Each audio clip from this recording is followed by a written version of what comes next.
énervé de son comportement. Heureusement, il est revenu au dernier moment, les chapitres précédents, mais il est revenu donc pour un peu sauver son honneur, enfin soit. Et je pense qu'en fait, comme chacun des Mugiwara aura une expérience qui le rend un peu célèbre dans le monde. C'est-à-dire qu'en gros, vous avez par exemple Frankie, où il y a eu l'explosion du laboratoire, de l'ancien labo donc de Vegapunk, qui ça a été connu comme l'incident, je sais plus trop quoi. Et chacun des Mugiwara aura une expérience qui le rendra célèbre dans le monde entier, qui fera les journaux. Et celle, par exemple, du SOP sera créée à partir de la légende de la je sais pas moi, de la sauvegarde, enfin comment dire, du sauvetage, oui, de Dressrosa, de la libération de Dressrosa, par le fait que celui-ci réussit enfin à mettre KO Sugar. Parce qu'en fait ici, s'il y a une chose que je m'étais dit, c'était effectivement Sugar, c'est une enfant. Bon, elle combat, elle a certainement vu déjà du sang, de la guerre, des morts, mais ça reste une gosse. Et une gosse, ça peut être effrayé très facilement. Et donc, quand j'ai vu que Usopp a réussi à la faire évanouir juste en lui faisant peur, parce que celle-ci lui a filé le gros piment machin truc qui était assez puissant pour mettre KO quelqu'un, je me suis dit, bon, ça c'est de l'humour Mashima, c'est vrai que le gros dessin était énorme, la tête me rappelait d'ailleurs beaucoup Perona quand celui-ci lui avait fait peur avec...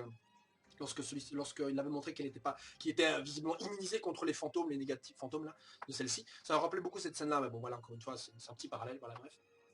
Et en gros, c'est un chapitre qui se concentre en fait surtout sur le passé donc de Kyros, qui ressemble extrêmement à Monkey D. Dragon. Alors je me suis dit, est-ce qu'on va apprendre que Kyros, en fait, c'est Monkey D. Kyros, et qu'en fait c'est le frère de Dragon, parce que c'est vrai que les origines sales de Dragon, on connaît pas du tout. Donc je me suis dit que peut-être on allait avoir un avis, parce que là, franchement, la ressemblance, il manque juste les cicatrices, et là, la ressemblance, elle est immense, quoi. Enfin, je sais pas, je pense que vous aussi, vous avez dit, il ressemble pas un peu à Dragon, lui.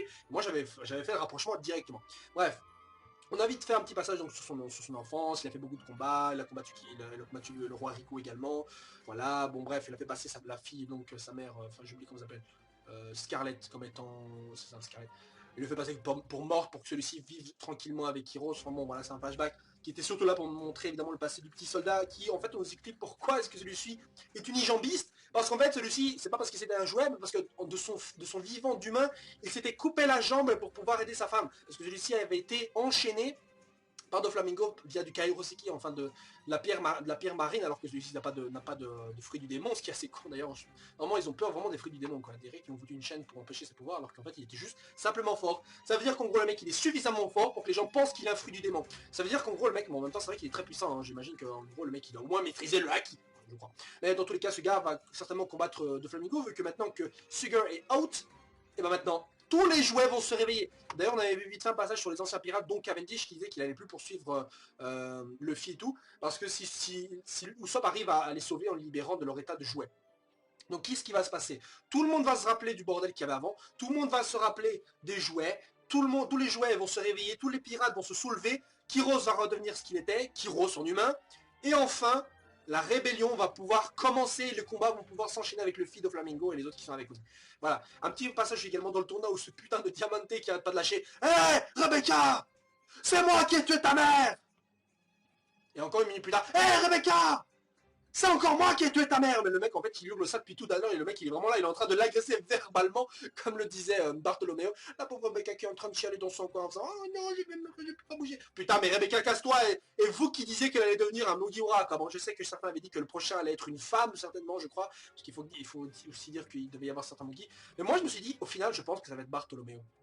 Parce qu'en fait, Bartholoméo connaît vraiment tellement de choses sur l'équipage, visiblement, il connaît tout, qu'en fait, qu'il rejoigne l'équipage, ça m'étonnerait pas que celui-ci, en fait, au final, il n'y a même pas besoin de lui raconter tout ce qui s'est passé avant lui, il est déjà au courant de tout ce qui s'est passé, vu qu'il a suivi vraiment toute l'actualité de Lockdown jusqu'à maintenant, limite.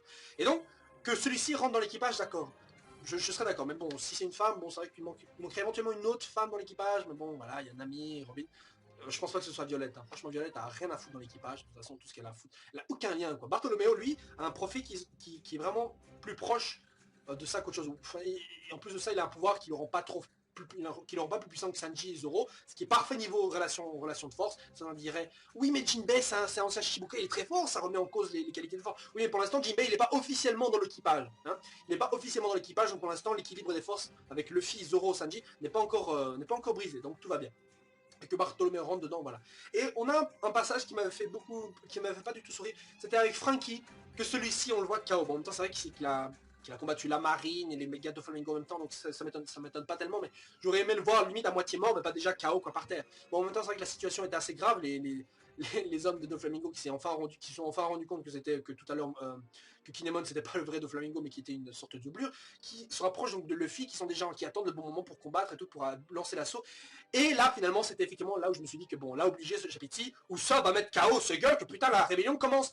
Et enfin le prochain chapitre va commencer parce que là j'en ai marre de me dire voilà ça va commencer. Ah non, là le prochain chapitre ça va commencer. Là enfin le truc va commencer. Non, là certainement ça va enfin commencer maintenant que Sugar est KO. Les combats vont enfin commencer et le gros bordel va se mettre en route. Ce que j'attends donc évidemment pour le prochain chapitre.